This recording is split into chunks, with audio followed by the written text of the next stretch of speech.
The alien research vessel drifted helplessly at the edge of Earth's solar system, its sensitive instruments overwhelmed by the approaching solar storm. The ship's captain, a tall, willowy being with silvery skin, stared in horror at the readings that would spell certain death for his crew. Their homeworld had never prepared them for radiation levels this intense. Emergency broadcast to any nearby vessels. The captain spoke into the ship's communication system, his translator converting his musical language into standard galactic code. This is Research Vessel Dawnlight. We are trapped in a Class 3 solar event. Our shields are failing. The crew of 15, representing some of the finest scientific minds in the Galactic Council, had come to study the impossible, a civilization thriving on what their instruments claimed was a Category 12 death world. No intelligent life should have been able to evolve in such hostile conditions. The gravity alone was crushing by their standards, and the atmospheric pressure would kill most species in the galaxy. Their mission had gone smoothly until the solar storm appeared with barely any warning. Their ships, designed for the gentle conditions of their home systems, weren't built to handle such violence. The captain was about to order the crew into stasis pods when an unfamiliar voice crackled through their communication system. "This is Captain Jack Thompson of the Earth Defense Force vessel Thunderchild. We've picked up your distress signal. Hold tight, we're coming to get you." The aliens watched in disbelief as a bulky, almost primitive-looking ship approached through the storm.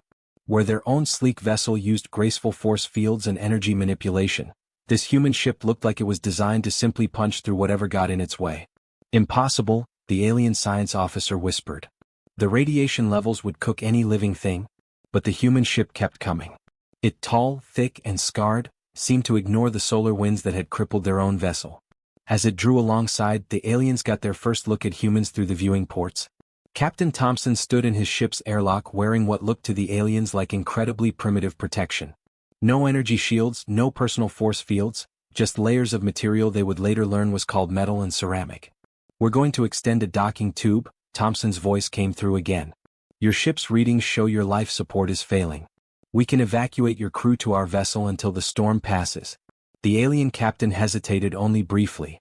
Death by radiation or trust these strange Deathworlders? The choice was clear. The docking procedure was rough by their standards but effective. As the alien crew crossed into the human vessel, they were struck by everything their sensors had told them. The gravity was crushing, the air pressure felt like it would squeeze them flat. Even with their environmental suits, they could feel the difference. "Welcome aboard," Thompson said through their translators. He had removed his helmet, showing them what a human looked like for the first time. The aliens were shocked by how solid he appeared, how dense his form was. He moved with easy confidence in conditions that would kill most species in the galaxy. "Your ship," the alien captain managed to say. "How does it survive these conditions?" Thompson laughed, a sound that made several of the aliens jump. "This old girl? She's built to Earth standards. Has to be, to handle the conditions around our planet. This storm is barely a Category 3. You should see what we deal with during solar maximum." The aliens huddled in the human ship's medical bay, watching in fascination as the crew went about their duties. Everything about them seemed impossible. They ate food that would poison most species. They drank water containing minerals that should have killed them. They walked around in gravity that would crush most alien bones to powder. "Captain," the alien science officer said quietly to his superior, "I think we know why our long-range scans showed artificial satellites around that death world. We weren't detecting a mistake. We were detecting a civilization of beings evolved to survive conditions we thought were impossible." As the storm raged outside, the aliens began to understand that they had stumbled upon something unprecedented in galactic history. These humans weren't just surviving on their death world. They had mastered it, turned its harsh conditions into advantages, and built their technology to match their resilience. What none of them knew, as they watched their human rescuers work, was that this chance encounter would soon lead to the salvation of the entire galaxy. For now, they simply marveled at the impossible beings who had saved them, beings who called the universe's most hostile environment home. 3 months after the solar storm incident, the Galactic Council chamber was in chaos. The massive circular room, usually a place of calm discussion, echoed with the panicked voices of 100 different species. On the main display, another star system vanished into darkness. "The Void Eaters have consumed the Lotus Cluster," announced the council leader, their crystalline form shimmering with distress. "That's the 5th system this month." Commander Emma Stone sat quietly in the human observation pod, specially designed to handle Earth normal gravity and atmosphere. She watched the alien representatives arguing, noting how their different evolutionary backgrounds showed in their reactions. The floating gas-based species simply changed colors in distress. The aquatic species released pheromones that made their water tanks bubble. The combat fleets have failed, a reptilian counselor announced. Our weapons pass right through the Void Eaters. It's as if they exist partly in another dimension. Emma checked her datapad, reviewing the reports. The Void Eaters had appeared 6 weeks ago, emerging from deep space. They were unlike anything the galaxy had seen before. Creatures that seemed to be made of living darkness, consuming energy at every level from light to atomic bonds. They turned thriving systems into dead husks, leaving nothing behind. She tapped her communicator. This is Commander Stone. Patch me through to Captain Thompson. It's time to see if Earth's infamous resilience can outlast the end of the galaxy. Zones where even the laws of physics barely functioned. Perhaps, said the representative who had been rescued by Captain Thompson, we should consider asking the humans for help. The chamber fell silent. Every alien turned to look at the human pod. Emma stood up, her movements careful in the low gravity maintained for the comfort of most species. The human fleet is small compared to yours, she said, her translator converting her words into sounds each species could understand. What makes you think we could help? The rescued scientist stepped forward. Because you survive conditions that would kill us instantly. Because your ships are built to withstand forces that tear our vessels apart. Because you are Deathworlders and these Void Eaters are turning our worlds into death zones? Emma nodded slowly. She had expected this moment ever since the first reports of the Void Eaters came in. Show me the readings from the dead zones, she requested. The main display changed, showing conditions that made most of the council members turn away in horror. Gravity fluctuations that would crush their ships, radiation that would cook their crews, temperature extremes that would freeze or boil their atmospheres. Emma smiled.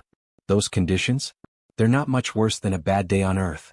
The gravity shifts are like what our deep-sea explorers deal with. The radiation? We have cities that handle worse during solar storms. The temperature ranges? We call that spring in some places. The council chamber erupted in murmurs. Emma continued, but we'll need something from you. Your technology is far ahead of ours in many ways.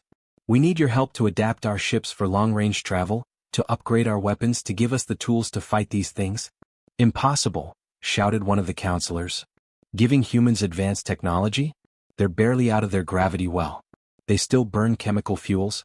The council leader raised an appendage for silence. And yet they survive conditions that would kill any of us. The Void Eaters create environments we cannot enter. Perhaps we need those who evolved in hell to fight the demons? Emma pulled up an image on the main display. Earth, their beautiful, terrible homeworld. You call our planet a death world. We call it home. Every day we deal with pressures that would crush you, poisons that would kill you, radiation that would cook you. We built our civilization in conditions you consider impossible. Give us the tools and we'll show you how Deathworlders fight. The council chambers remained quiet for a long moment. Finally, the leader spoke again. It is decided. We will form an alliance. The humans will lead the fight against the Void Eaters. All technological restrictions on Earth are lifted, effective immediately. As Emma left the chamber to contact Earth Command, she heard the rescued scientist speaking to another counselor. They don't just survive on their death world. They love it. And now that love of the impossible might save us all. She smiled to herself. The aliens were about to learn why humans had thrived on the deadliest known planet in the galaxy. The Void Eaters wouldn't know what hit them. Lieutenant Tom Anderson stood in the training chamber of the newly constructed Human-Alien Combat Academy, watching alien officers try to move in Earth normal gravity. The sight would have been funny if the galaxy wasn't at stake.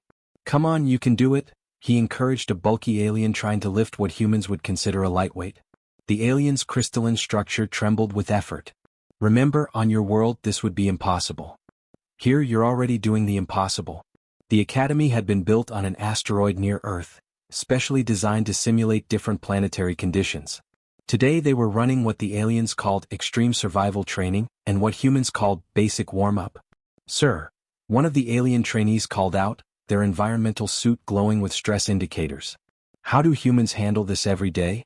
Tom walked over, his movements easy and natural in the gravity that his students found crushing. We were born in it, shaped by it. Our bones grew dense, our muscles strong. But that's not what makes us special. He picked up a training weapon. What makes us special is that we never stop pushing our limits. The main screen showed other training rooms. In one, human instructors taught aliens how to survive in what they considered toxic atmospheres cleaner than Earth's cities. In another, aliens learned to handle temperature changes that would be mild by Earth standards. Lieutenant Anderson, the Academy's AI, announced, "The Council observers have arrived for the demonstration." Tom nodded. "Perfect timing. Everyone take 5 minutes in your low-gravity rest chambers. When you come back, we're going to show the Council what we've achieved." As his students gratefully retreated to their comfort zones, Tom prepared the main training arena. The Council members filed into the observation deck, their environmental shields glowing softly. "Today," Tom announced through the translation system, "we're going to demonstrate why Earth tactics will work against the Void Eaters." He gestured to the arena's controls. First, standard Council military training conditions. The arena simulated a typical alien battlefield. Low gravity, stable atmosphere, mild temperatures. The alien observers relaxed, comfortable in these familiar conditions. "Now," Tom said, "conditions from our latest Void Eater encounter." He activated the next simulation. The gravity spiked, the atmosphere thinned, and temperatures swung wildly between extremes. The alien observers gasped as the trainees struggled to adapt. But the humans? They moved effortlessly, thriving in the chaos. "This," Tom said, "is why Deathworlders will lead the charge. And why we're going to win." The arena shifted. Gravity fluctuated wildly, the atmosphere became a swirling mess of toxic gases, and temperature zones ranged from near absolute zero to plasma hot. The Council members recoiled, their environmental shields flaring. Then Tom's students entered the arena, wearing the new hybrid suits, Earth survival gear enhanced with alien technology. "Watch," Tom commanded. His students moved through the chaos like they were born to it. They adapted to gravity changes instantly, using moves learned from Earth's deep-sea divers and mountain climbers. They handled temperature shifts with techniques developed in Earth's harshest deserts and coldest poles. They navigated toxic zones using skills learned in Earth's most polluted regions. "Impossible," whispered one Council member. "They're moving like it's normal." "For us, adapting to hell is normal," Tom explained. "Earth taught us that. Now watch this." He typed in new commands and a hologram of a Void Eater appeared, a writhing mass of darkness that bent reality around it. The students immediately shifted formation. "Standard Council tactics would be to retreat," Tom said. "But we've learned something about the Void Eaters. They create conditions similar to Earth's most extreme environments. And that's where we thrive." The students demonstrated their attack pattern. They used the gravity fluctuations to boost their speed. They turned temperature extremes into weapons. They moved through toxic zones as if they were clear air. The hologram Void Eater, programmed with actual battle data, couldn't adapt to their tactics. It couldn't comprehend beings that treated supposedly lethal conditions as advantages. When the demonstration ended, even the most skeptical Council members were silent. Finally one spoke. "You're not just training them to survive these conditions. You're training them to use these conditions." Tom smiled. "Exactly. On Earth we learned long ago that you either adapt to harsh conditions or you die. We chose to adapt. Then we chose to thrive. Now we're teaching others to do the same." He looked at his tired but proud students. "The Void Eaters think they can beat us by making space uninhabitable. But they're about to learn what every threat to humanity has learned. The more hostile the environment, the more dangerous we become." Major Lisa Cooper watched the swirling darkness through her ship's viewport as the Void Eaters consumed another star. The Proxima Centauri system had been chosen for humanity's first major stand against these creatures. It was close to Earth, which meant the human fleet could fight at full strength. "All ships report ready," her tactical officer announced. The bridge of the battleship Terra Fury hummed with energy as the crew prepared for battle. "Show me the alien fleet's position," Lisa ordered. The holographic display lit up, showing the Galactic Council ships holding position far from the combat zone. Their sensors couldn't even operate this close to the Void Eater reality warping field. "They're watching," Lisa said to her crew. "Time to show them how Earth's children fight." The Void Eaters had never faced serious resistance before. They were used to systems going dark as their inhabitants fled. But this time was different. This time they faced ships built by people who considered crushing gravity, deadly radiation, and extreme temperatures to be normal operating conditions. "Launch the first wave," Lisa commanded. 20 Earth ships moved forward, their hulls gleaming with the new hybrid armor, Earth metals enhanced with alien technology. The ships looked crude compared to the elegant alien vessels, but they were built to take punishment that would destroy any other fleet in the galaxy. The Void Eaters reacted to their approach. The darkness writhed and twisted, sending out tendrils of energy-draining force. The alien observers watched in horror, expecting the human ships to be torn apart. Instead, the ships pushed through. Their engines, designed to work in Earth's punishing gravity well, had power to spare. Their hulls, built to withstand pressures that would crush alien vessels, held firm. Energy drain 40%, reported the tactical officer. Shields holding. All ships report similar status. Lisa smiled. On any other world, losing 40% power would be a disaster. But humans had learned to function with limited resources. They had practiced fighting in conditions that would kill most species. Launch the swarm, she ordered. From the larger ships, hundreds of smaller craft emerged. They were barely larger than escape pods, each piloted by a single human. The alien observers were confused. Their sensors showed conditions inside the Void Eater's field that should have killed any living thing instantly. But the pilots were wearing the new combat suits designed by human engineers using alien tech. More importantly, they were humans who had trained in Earth's most hostile environments. To them, the twisted space around the Void Eaters was just another challenge to overcome. War units reporting success, the tactical officer announced. They're identifying weak points in the Void Eater structure. The small craft darted through the darkness like angry wasps, their sensors mapping the Void Eater's strange anatomy. Each pilot reported from what should have been lethal conditions, their voices calm and professional. There, Lisa pointed at the display. They're showing us their heart. In the center of the swirling darkness, something pulsed. Eaters had a core, a central point where they anchored themselves to normal space. It was surrounded by conditions that would instantly kill any alien species in the galaxy. All ships, full power to engines, Lisa commanded. Swarm units, clear a path. We're going to show these things what happens when you threaten a species that evolved on a death world. The human fleet moved as one, pushing deeper into the darkness. Ships groaned under forces that would have shattered alien vessels instantly. Power levels dropped to what any other species would consider emergency levels, but the fleet kept moving. The swarm units guided them through the chaos, finding paths where the laws of physics were least broken. At the heart of the formation, Terra's Fury led the charge. Fire, Lisa ordered as they reached optimal range. The weapons they fired weren't just human weapons or alien weapons. They were both, combined in ways only Deathworlders could imagine. The Void Eaters had never faced anything like them. The darkness screamed. For the first time in galactic history, a Void Eater died. As her crew cheered, Lisa opened a channel to the watching alien fleet. This is Major Cooper. First objective achieved. We've proven they can be killed. Now we're going to prove they can be beaten. In the observation ships, the aliens watched in stunned silence. The species they had once dismissed as primitive had just achieved the impossible. The Deathworlders had brought death to the unkillable. Dr. James Wilson stood in his laboratory aboard the International Science Station, watching alien scientists examine human blood samples through their advanced microscopes. Their expressions of shock never got old, even after 3 months of collaboration. Impossible, muttered one of the alien researchers, their crystalline form shimmering with excitement. Your cells actively repair radiation damage. They adapt to toxic substances. They strengthen themselves under pressure. James smiled as he adjusted his protective suit.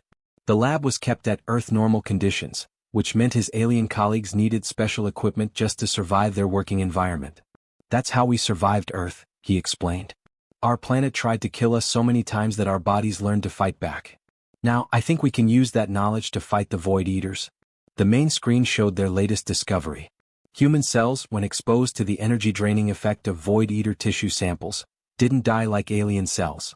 Instead, they adapted, finding new ways to produce energy. Look here, James pointed to the display. Our bodies evolved to handle extreme energy shortages. Ice ages, famines, lack of sunlight. Earth threw everything at us. We survived it all. An alien scientist floated closer in their protection bubble. But how does this help us fight the Void Eaters? James pulled up another screen showing the hybrid combat suits they were developing. We're incorporating human biological principles into your technology. See these energy circulation patterns? They're based on how human blood vessels adapt to extreme conditions. The laboratory had become a unique meeting point of two very different approaches to survival. The aliens had developed incredible technology to avoid harsh conditions. Humans had evolved to endure and adapt to them. Together they were creating something entirely new. Doctor, called one of his human assistants. The latest test results are in. The screen changed to show data from their most recent experiment. They had exposed various materials to simulated Void Eater conditions. Most alien materials had failed instantly. Standard Earth materials had lasted longer but eventually broke down. But their new hybrid materials, combining human resilience with alien technology, had survived. You see, James explained to his alien colleagues, the Void Eaters create conditions similar to the worst environments on Earth. Extreme pressure, energy drain, radiation. We've been dealing with these things since before we invented the wheel. He walked to another station where they were testing new medical procedures. Your species developed amazing medical technology, but you focused on avoiding damage. We had to learn how to repair damage because, on Earth, damage was unavoidable. The aliens watched in fascination as he demonstrated their latest breakthrough, a treatment that could help their species survive briefly in Earth-like conditions. It was based on how human cells strengthen themselves under stress. Each victory against the Void Eaters teaches us more, James continued. Their energy-draining effect is similar to how deep-sea creatures survive in low-energy environments. Their gravity manipulation reminds us of how life adapts to different pressures in Earth's oceans. An alarm beeped, signaling another successful test. The aliens crowded around the display, their protective fields bumping into each other in their excitement. We've done it, James announced. The new cellular reinforcement treatment works. It will let your ship's crews survive closer to Void Eater territory. One of the alien scientists turned to him. When we first discovered Earth, we thought it was a mistake. No intelligent life could evolve in such horrible conditions. Now we understand those conditions made you what you are. You're not just survivors. You're the galaxy's best hope. James stared at the test results, a sense of pride swelling in his chest. Humanity's greatest weakness, its harsh and unforgiving homeworld, had become its most valuable strength. Now, that strength was being shared with the galaxy. The Void Eaters think they can win by making space uninhabitable, he said, his voice resolute. But they're fighting a species that thrived in conditions they can't imagine. We're not just survivors of a death world. We're its children and we're teaching the galaxy how to endure. As his alien colleagues prepared for the next round of tests, James allowed himself a small smile. The galaxy was learning an invaluable lesson. Sometimes the most precious knowledge comes from the harshest places, and those who survive the impossible can teach others to do the same. Admiral Robert Hayes stood on the bridge of the flagship Earth's Hope, gazing at the largest fleet in human history. Over 5,000 ships surrounded him, a mix of human vessels and alien craft modified with Earth's technology. They had gathered at the edge of the galaxy's core, where the Void Eaters had entrenched themselves in their spawning grounds. All ships report ready, the communications officer announced. The alien support fleet is holding position at a safe distance. Robert nodded, his expression grim. The plan they had devised was dangerous, but humans understood that survival often required taking impossible risks. Send the message to all ships, he ordered. Operation Earthborn begins now. The fleet moved forward as one, their hybrid drives glowing with a fusion of human and alien engineering. Ahead, the void churned with darkness as thousands of Void Eaters sensed their approach. Enemy response exactly as predicted, reported the tactical officer. They're creating a death zone around their spawning grounds. The space ahead transformed into a hellscape. Gravity waves rippled outward, capable of crushing ordinary ships. Radiation levels soared to lethal extremes. Temperatures fluctuated wildly from near absolute zero to plasma hot. But this fleet was ready. Each ship was equipped with systems inspired by Earth's most extreme environments. Hulls flexed like the shells of deep-sea creatures, while energy systems adapted like human cells enduring resource shortages. First wave, engage the enemy, Robert commanded. Show them what Earth taught us about fighting in hell. The battle erupted. Human ships plunged into conditions that alien vessels couldn't approach. They had learned from previous encounters. What the Void Eaters used as weapons were merely conditions humans had evolved to survive. Admiral, called the science officer, we've pinpointed the spawning grounds. They're located in a pocket of space where normal physics barely function. Robert smiled grimly. Just like the deep ocean trenches back home. Launch the boarding teams. From the larger ships, hundreds of small craft emerged. Each carried a team of human soldiers in specially designed survival suits. These suits weren't just for combat. They were modeled after 4 billion years of Earth's evolutionary adaptations to impossible conditions. Boarding teams away, reported the operations officer. Inside the command center, Robert watched the feeds from the boarding teams. The soldiers moved through the twisted space like they were born to it. Where other species would have perished instantly, humans pressed forward. "Sir," one team leader reported, "we've reached the outer layer of the spawning grounds. It's like all of Earth's most hostile environments combined." "Then we'll feel right at home," Robert replied. "Proceed with the plan." The teams began planting devices throughout the spawning grounds. These devices, a fusion of human survival principles and alien engineering, were designed to turn the Void Eaters' habitat against them. They wouldn't make the space more habitable, they would make it even more hostile. "All teams report devices planted," the operations officer announced. "Awaiting your command." Robert took a deep breath. "Send the signal. Let's show these creatures what real environmental extremes look like." The devices activated, amplifying the already inhospitable conditions of the spawning grounds. Gravity spikes intensified, radiation surged, and temperatures became even more erratic. For the first time, the Void Eaters encountered conditions they couldn't adapt to. "It's working," shouted the science officer. "The spawning grounds are collapsing." Robert watched as the Void Eaters began to die, overwhelmed by conditions reminiscent of Earth's worst natural disasters. Their darkness flickered and faded as space itself became too hostile for them to exist. "Send word to the alien fleet," Robert ordered. "Tell them humanity has done what we do best. We've survived the impossible and taught destruction itself what it means to face a species born in hell." As the spawning grounds collapsed and the Void Eaters perished, Robert thought of Earth. Their beautiful, terrible home had prepared them for this moment, teaching them that the harshest environments forge the strongest survivors. Conditions bred the strongest survivors. The final battle wasn't won with superior weapons or advanced technology. It was won because humans understood something the Void Eaters didn't. True strength comes from adapting to hell, not creating it. 1 year after the destruction of the Void Eaters' spawning ground, Earth had changed. The once isolated Death World had become the galaxy's most important training center. Alien ships filled its skies, their crews coming to learn the secrets of survival from humanity. Captain Jack Thompson, the man who had made first contact by saving an alien research vessel, now stood before a class of alien military officers. Through the reinforced windows of the training facility, the harsh Australian outback stretched to the horizon. "Today," he announced to his environment-suited students, "you're going to experience Earth's gravity and atmosphere for the first time. Thanks to the treatments developed by Dr. Wilson's team, you can now survive it for short periods." The aliens shifted nervously in their modified suits. One raised an appendage. "Captain, why is this necessary?" Jack smiled. "Because the Void Eaters might not be the last threat we face. The galaxy needs to be stronger. That's why you're here." In orbit above them, Commander Emma Stone led a tour of Earth's new defensive fleet. Alien engineers marveled at how humans had combined their survival-focused technology with alien advancements. "Your ships are beautiful," an alien admiral admitted, their crystalline form glowing with appreciation. "We thought our vessels were perfect because they avoided all environmental stress. You taught us that strength comes from embracing stress and adapting to it." In his laboratory at the International Science Station, Dr. James Wilson worked with alien scientists who now saw Earth's harsh conditions as an advantage rather than a handicap. Together, they studied how Earth's life adapted to everything from crushing pressures to deadly radiation. "The Void Eaters showed us that the galaxy needed to change," James explained to a group of visiting council members.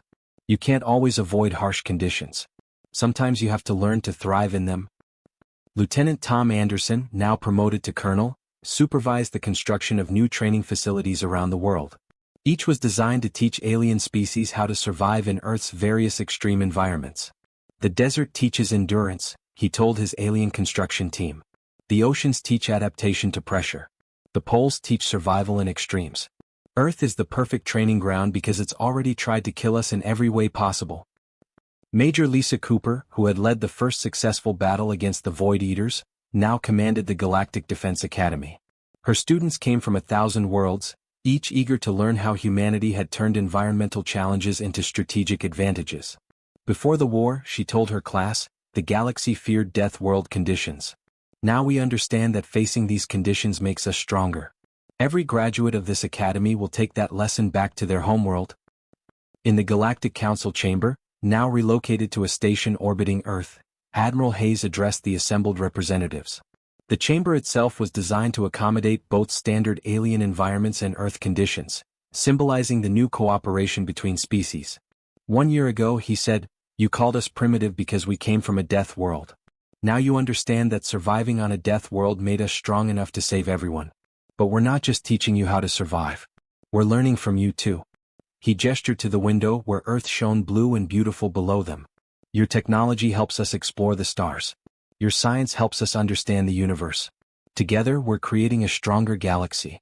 The council leader, their crystalline form now enhanced with Earth-inspired adaptations, spoke. When we first discovered Earth, we thought no intelligent life could evolve in such conditions. We were wrong. Those conditions created the very strength we needed. The Deathworlders didn't just save us. They taught us how to save ourselves. As the galaxy rebuilt and grew stronger, Earth remained at its heart. The planet that aliens had once feared became a symbol of hope. Its harsh conditions, once seen as a curse, were now recognized as the forge that had created humanity's greatest strength, the ability to adapt and thrive in the face of impossible odds. The story of how Deathworlders saved the galaxy became legend, taught on every world. But more important than the victory itself was the lesson it taught. True strength doesn't come from avoiding challenges but from facing them and growing stronger in the process. Earth's children had shown the galaxy that sometimes the harshest beginnings lead to the strongest futures. In doing so, they had transformed from feared primitives into respected teachers, showing every species that they, too, could learn to thrive in the face of adversity.